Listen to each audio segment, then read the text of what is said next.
أعوذ بالله من الشيطان الرجيم. بسم الله الرحمن الرحيم. وقل لعبادي يقولوا التي هي أحسن إن الشيطان ينزغ بينهم إن الشيطان كان للإنسان عدوا مبينا. ربكم أعلم بكم إن يشأ يرحمكم أو إن يشأ يعذبكم وما أرسلناك عليهم وكيلا. وربك أعلم بمن في السماوات والأرض ولقد فضلنا بعض النبيين على بعض وآتينا داود زبورا. صدق الله العظيم. اللهم صل على محمد وعلى آل محمد. سبحانك لا علم لنا إلا ما علمتنا ولا فهم لنا إنما فهمتنا إنك أنت. در سوره مبارکه بنی اسرائیل مطالب بسیار مهمی وجود دارد، مباحث بسیار زیادی که بعضی از این مباحث را خواندیم، هم مباحث ایمانی اعتقادی و هم عملی اخلاقی، مسائلی که مطمئن هستیم اگر ما به اینها عامل باشیم، پایبند باشیم، نه تنها مصالح آخرت ما در اینها است، مصالح دنیا و آخرت در همین مسائل است. بسیاری از زیبایی ها و مصالح دنیای ما هم در همین مصالح هست. گاهی اگر ما دقت بکنیم، عمیق نگاه بکنیم، رعایت بکنیم، چون الله عزوجل خالق هست، ضمن این که خالق هست حکیم هست، مصالح خلق را او بهتر میداند از هر کسی و فعل حکیم از حکمت خالی نیست. دستوری که میده هم دستوراتش بر اساس حکمت است. تمام این دستورات سراپا نور هستند، چه اون مسائلی که در رابطه با پدر و مادر بود، خویشاوندان بود، فقرا و مساکین بود، یتیمها بود، درباره عرض کنم که مسائل اخلاقی در رابطه با وفا به عهد، اینا تمام چیزهایی هستند که عقل سلیم هم اینها را قبول دارد. علاوه از این که شرع به اینها تاکید میکنه، هر عقل سلیم هم اینها را قبول دارد. به همین خاطر در بسیاری از پایان این آیات اگر دقت کرده باشید، خداوند میفرماید ان فی ذلک لآیات لقوم یعقلون لقوم یتفکرون. هر جا یؤمنون نمیگه، اینا را مؤمن میفهمد، زیبایی این مسائل را، حسن این مسائل را، حکمت این مسائل را مؤمن چون ایمان داره میفهمن. نه، خیلی جا میفهمن یعقلون، کسانی که از عقلشون کار بگیرن متوجه میشن که حق درسته. کسانی که تفکر و تدبر درستی داشته باشند، خوب بیندیشند، میدونند، غیر از این که اصلا ایمان داشته نباشد. حالا اصلا اکثر این مسائل کفار با ما هم عقیدند، همینطور درسته. پس الله عزوجل هر دستوری میده، در این دستورات سراپا نور هست، حکمت هست. من جمله اون مسائل خداوند میفرماید وقل لعبادی یقول التي هی احسن. به بندگان من بگو که سخنی بگویند، مطلبی را به زبان بیاورند که اون مطلب زیبایی باشد، از نظر اخلاقی تند نباشد، در اون بوی خشونت نباشد. بدرفتاری نباشد، مبنایش اخلاق اسلامی باشد، مبنایش حسن معاشرت باشه. این سخن را با هر کسی بگویی. حالا بعضی از مفسران میگن این آیه در رابطه با روش تبلیغ است، یعنی وقتی که تبلیغ میکنید، وقتی که حتی دیگران را، دشمنان را به سمت دین دعوت میدهید، زبان خوش باشد، زبان تند نباشد.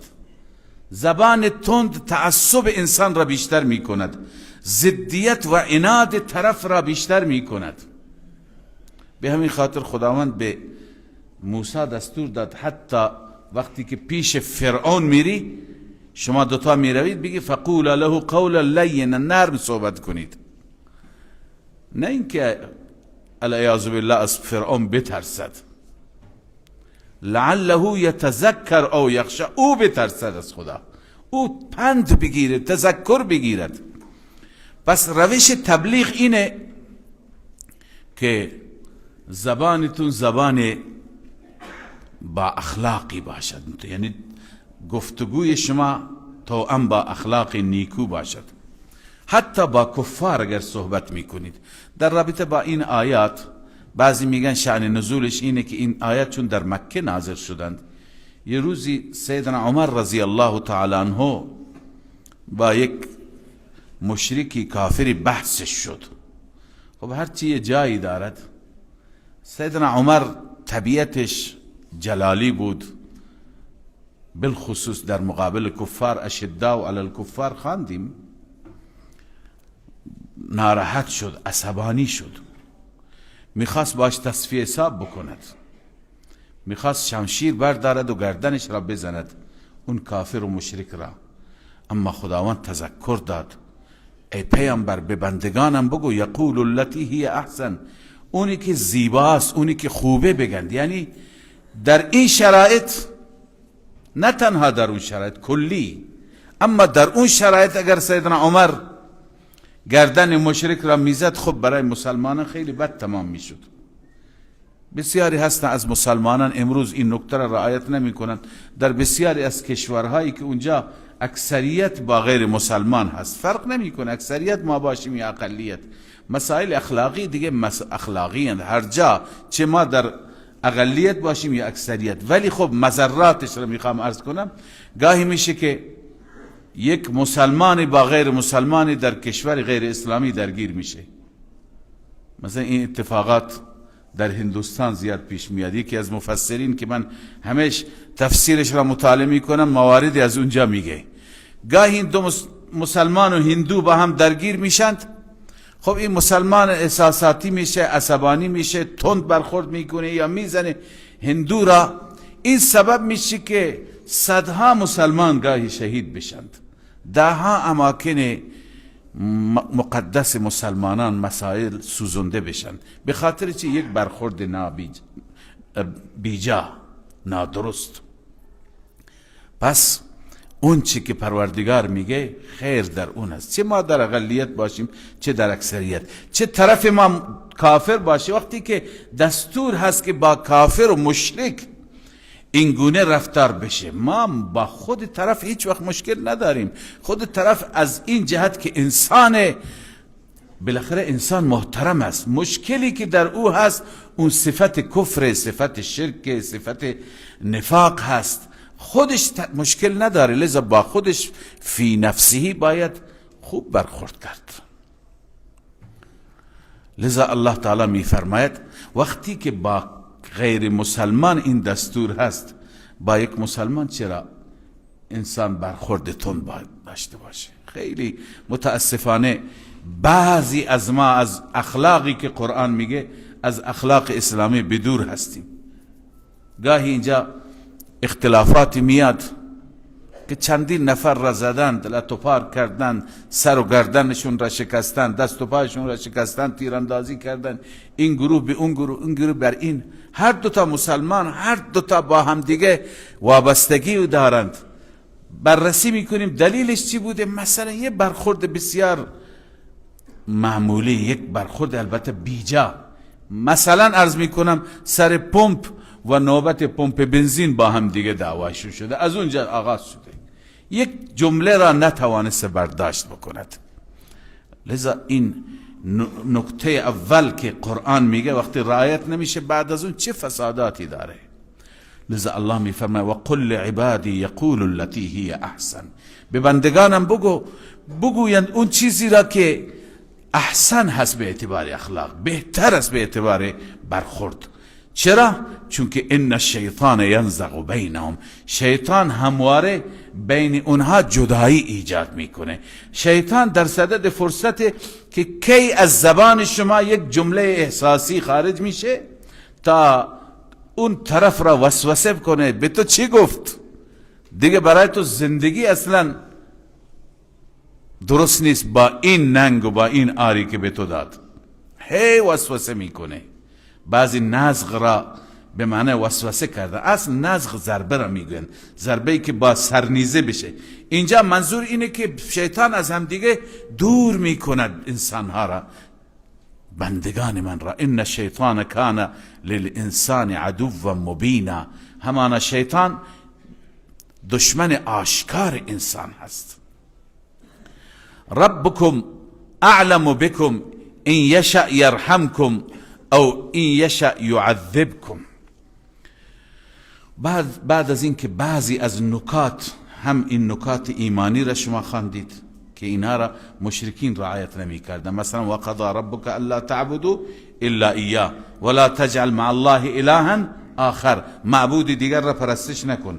هم نکاتی که درباره حق الناس بودند بالوالدین و بقیه نکات، و همچنین بعضی از مسائل اخلاقی را که الله عزوجل بیان فرمودند. لذا این نکات مختلف وقتی که بیان شدند، حالا الله عزوجل روی سخن را به سوی اهل مکه می کند، به سوی مشرکین. هنوز شما وقت اون نرسیده که هدایت بشید، به سمت ایمان بیایید. ربکم اعلم بكم، خدا می فرماید رب شما، این خطاب مشرکین است، نسبت به شما بهتر، عالمتر هست، بهتر میداند. این یشأ یرحمکم، اگر خدا بخواد بر شما رحم میکند با توفیق هدایت شما، چنانچه خیلی ها هدایت شدند. او این یشأ یعذبکم، و اگر به خدا بخواهد شما را عذاب میده با سلب توفیق. ولی اینجا ببینید این دستورات خدا را اگر اجرا کنید بر شما رحم میشه. اما بعدا به پیغمبر میفرماید و ما ارسلناک علیهم وکیلا، ای پیامبر ما شما را به عنوان ضامن اونها نفرستادیم که اگر ایمان نیاوردن شما باید ضامن باشی، شما جوابگو باشی. نه، شما نگران نباش، شما فقط کار تبلیغ بکن. و ربک اعلم بمن فی السماوات والارض، نه تنها درباره اهل مکه، درباره قریش، درباره عرب، بلکه درباره تمام موجودات و مخلوقات زمین و آسمان خدا عالم تر است. هرچی که خدا خیر و صلاح بداند اون را مقدر می کند. و ربک اعلم بمن فی السماوات والارض ولقد فضلنا بعض النبیین علی بعض و آتینا داوود الزبور. و بعد الله عزوجل چون که نسبت به رسول الله صلی الله علیه وسلم فرمود شما ضامن نیستی، شما نبی خدا هستی، پیغمبر خدا هستید. و بعد میفرماید حتی در میان همه انبیا الله عزوجل همه انبیا را یکسان نفرستاده، انبیا با هم تفاوت دارند، بعضی ها افضلند، بعضی مفضولند، بعضی برترند. ولقد فضلنا بعض النبیین علی بعض، بعضی از انبیا را بر بعضی ما فضیلت دادیم. اما و آتینا داوود زبورا، به داوود زبور دادیم. حالا اینجا یک بحثی هست که خدای عزوجل از همه انبیا داوود را و کتاب داوود را چرا ذکر کرد؟ ذکری از بقیه اینجا نیست، بعدا میاد، اما ذکری از بقیه اینجا نیست. چرا؟ بعضی میگویند چون که کتاب داوود کتاب حلال و حرام نیست، زبور کتاب شریعت نیست، چون داود علیه السلام خودش از انبیاء بنی اسرائیلی هست، در شریعت و در رسالت تابع موسی علیه السلام بود. یعنی تابع تورات بود و تابع موسی بود. داود علیه السلام فقط و فقط عرض کنم که کتابی بهش داده بودند، در این کتاب دعا بود، مناجات بود، تحمید تمجید خدا بود. این کتاب ذکر و اوراد بود. همیش این کتاب را میخواند. خدای تعالی به داود هم یک صوت زیبایی داده بود، یک نغمه زیبایی داده بود. با اون صدای زیبا و با اون نغمه زیبایش خدا را تعریف میکرد، تمجید میکرد، ذکر میکرد، یاد میکرد خدا را.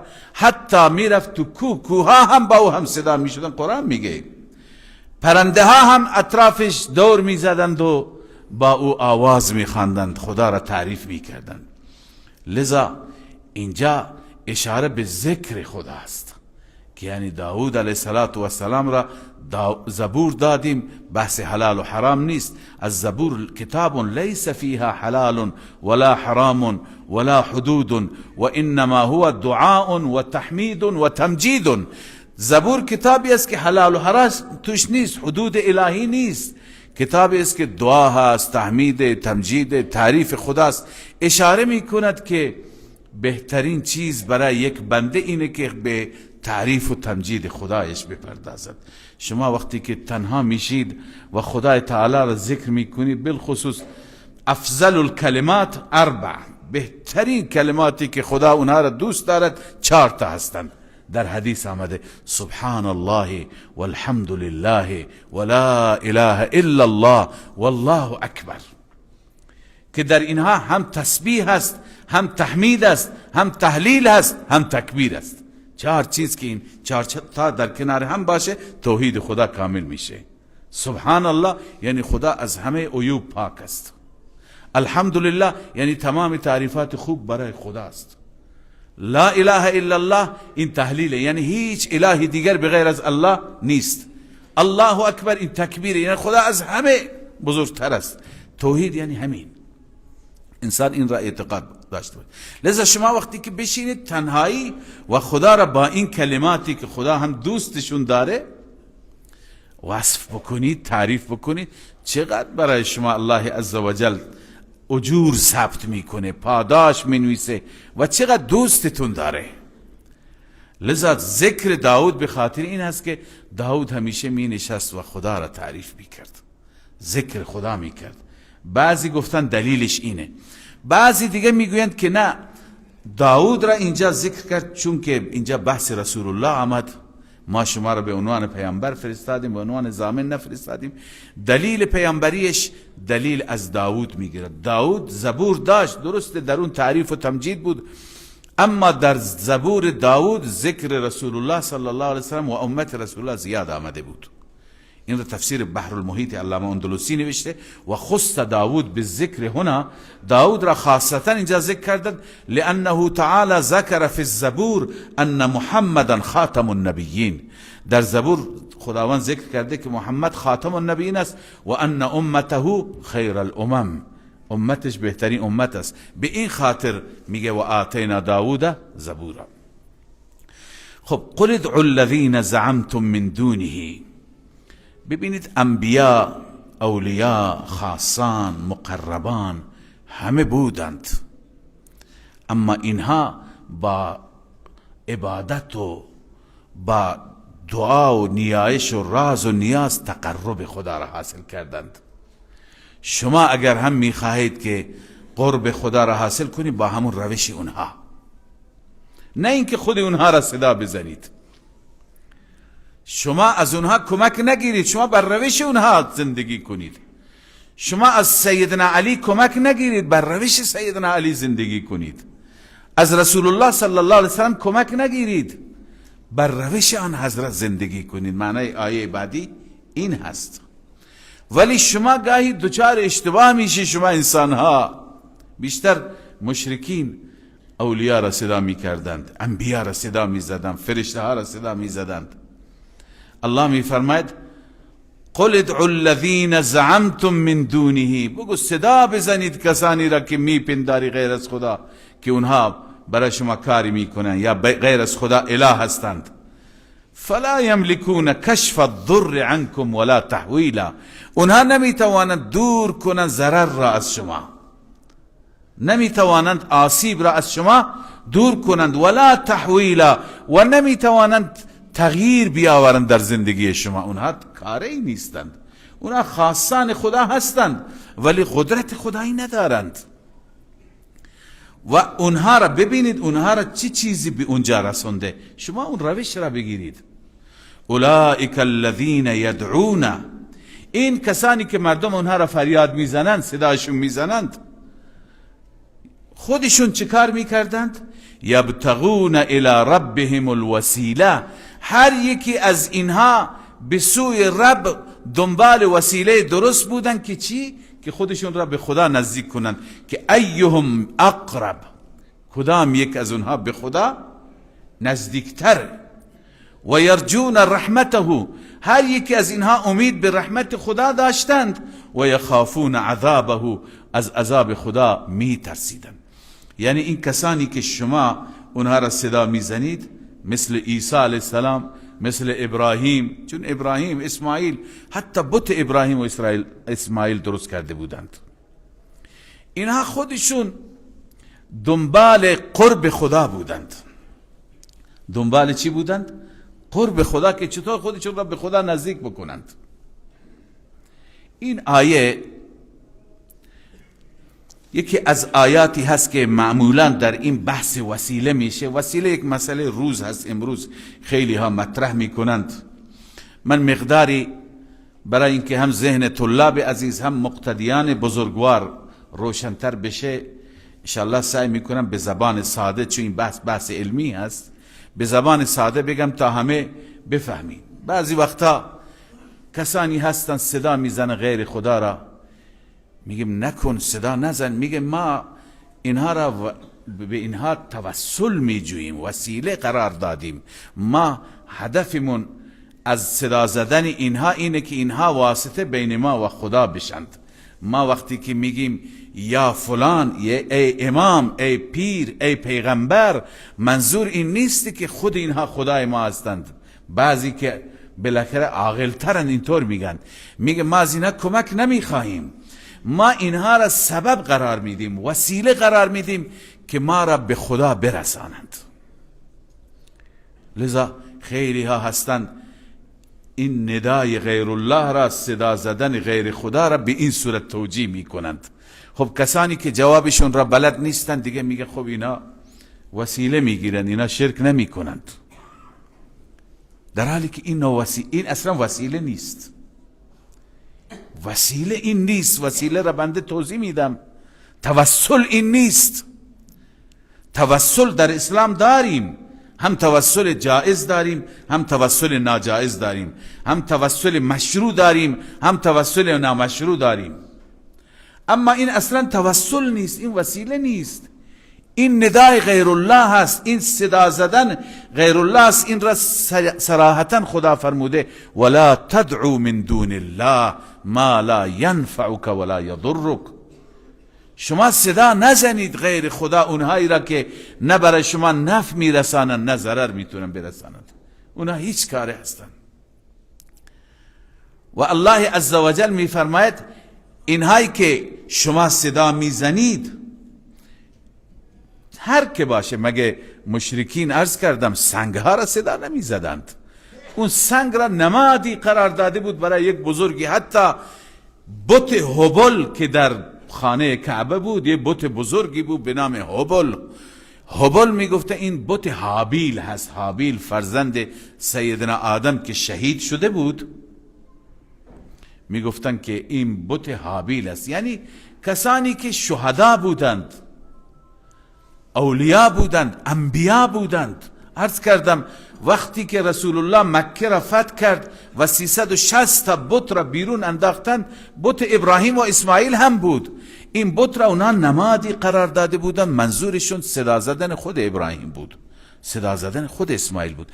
پس اونها هم پاکان را صدا می زدند، اولیا را صدا می زدند، انبیا را صدا می زدند. وقتی گفته می شد که والذین تدعون من دونه ما یملکون من قطمیر، اینهایی که شما صدا میزنی به غیر از الله به اندازه پوسته هسته خرما هم قدرت ندارن. قرآن همینه میگه ما یملکون من قطمیر. قطمیر یعنی اون پوسته که روی هسته هست، بسیار نازکه که شما تو دستتون بگیری پودر میشه، تمام میشه.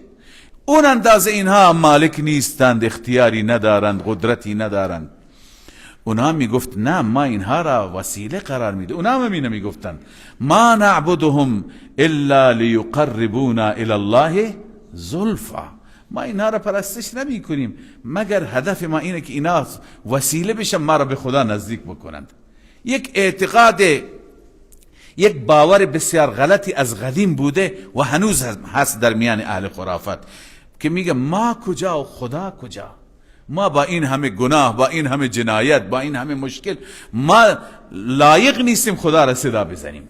این شیطان انسان را اینطور فریب میده، میگه ما لایق نیستیم خدا را صدا بزنیم. خدا در سطح بسیار بالایی هست و ما سطح بسیار پایین، لذا ما در وسط واسطه های دیگر را صدا میزنیم.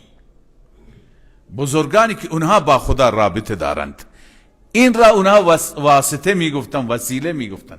امروز هم کسانی هستند که از غیر خدا کمک میخواند. وقتی بهشون گفته میشه که شما دارید شرک میکنید، از غیر خدا کمک خواستن شرک، میگه نه این توسله. کی گفته این توسله؟ اون مشرکین هم همین توجیه را میکردن، میگفتن این توسله، اینا واسطه ما و خدا هستند. و همین مثال را عیناً ذکر میکردن. شما مثال را خواندید در درس 2 روز پیش که خدا فرمود فلا تضربوا لله الامثال. برای خدا شما مثال بیان نکنید. خدا را به یک پادشاهی نسبت میدادن، به یک رئیسی که در رأس حکومت است. حالا شما مثلا کاری داشته باشی با آقای رئیسی، شما هیچ وقت رئیسی را نمیتونید ملاقات کنید. شما از اینجا متوسل میشی به استاندار یا به معاون استاندار، از اون طریق به استاندار، استاندار به وزیر کشور، چند تا واسطه تا بالاخره عرضتون را پیش آقای رئیس جمهور برسونید. اونا همین میگفتن ما اگر بخواهیم پیش خدا عرضی را بکنیم، ما از طریق اینها عرضمون را به خدا میرسانیم. همان